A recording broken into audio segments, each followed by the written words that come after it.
നമസ്കാരം. ഞാൻ ഇന്നുണ്ടാക്കുന്നത് കൊഞ്ച് തീയലാണ്. ഇത്രയും കൊഞ്ച് വൃത്തിയാക്കി വെച്ചിട്ടുണ്ട്. അതിൻ്റെ കൂടെ ഉള്ളി വഴറ്റി എടുക്കാനായിട്ട് ഉള്ളി, തേങ്ങ, പച്ചമുളക്, ശകലം പുളി, തേങ്ങ തിരുമിയത്, നല്ല മുളക്, സ്വല്പം ഉലുവായ, സ്വല്പം പെരിഞ്ചീരകം, പിന്നെ മുളക് പൊടി, മല്ലിപ്പൊടി. ചീനിച്ചട്ടി വെച്ചു, അല്പം എണ്ണ ഒഴിച്ചു, തേങ്ങ വറക്കാൻ പോവുകയാണ്.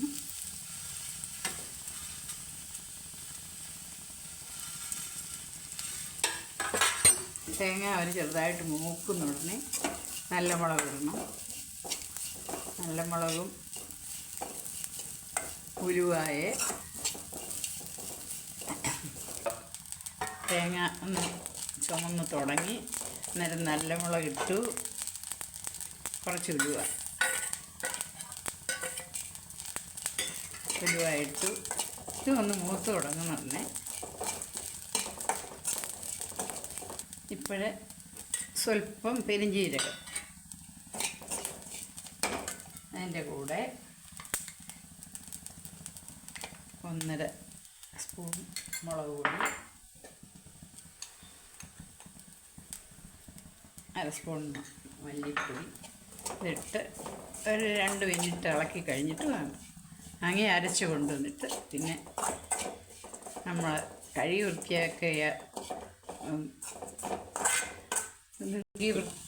കഴുകി വൃത്തിയാക്കിയ കൊഞ്ച് ഒന്ന് നല്ലതുപോലെ വേവണം. അതൊന്ന് വേവിച്ചിട്ട് വെന്ത് വരുമ്പോഴത്തേക്ക് ഞാൻ അരച്ചുകൊണ്ട് വരട്ടെ. നമുക്ക് ഇനി ഉള്ളി വഴറ്റാൻ പോവുകയാണ്. അരച്ച് കൊണ്ടുവന്ന് വൃത്തിയാക്കിയിട്ട് വെച്ചിട്ടുണ്ട്.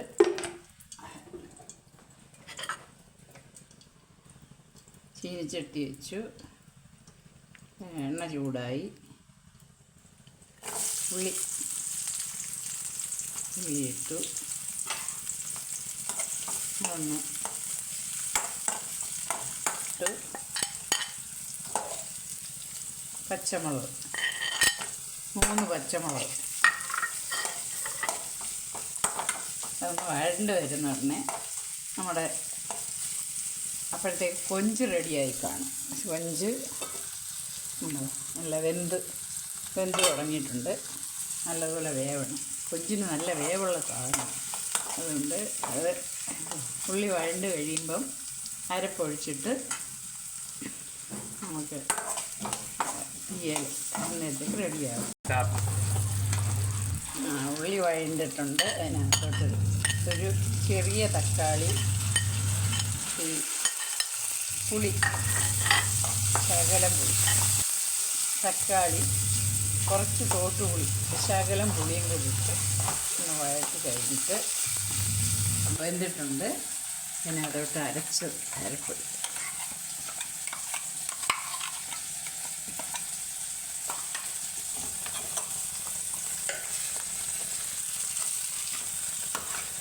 അരപ്പൊഴിച്ചു. നമ്മുടെ ഉള്ളി, തക്കാളിപ്പഴം, പച്ചമുളക്, പുളി എല്ലാം കൂടെ കലക്കി. എല്ലാവരും ഈ പെരിഞ്ചീരകം ഇടാതായിരിക്കും മിക്കവാറും ഉള്ളവരൊക്കെ വെക്കുന്നത്. ഇങ്ങനെ ഇട്ട് വെച്ചാൽ ഒരു പ്രത്യേക സ്വാദും ഗുണമുണ്ട്. ഒന്ന് വെച്ച് നോക്കണം. നോക്കിയിട്ട് ഷെയറും ചെയ്യണം, ലൈക്കും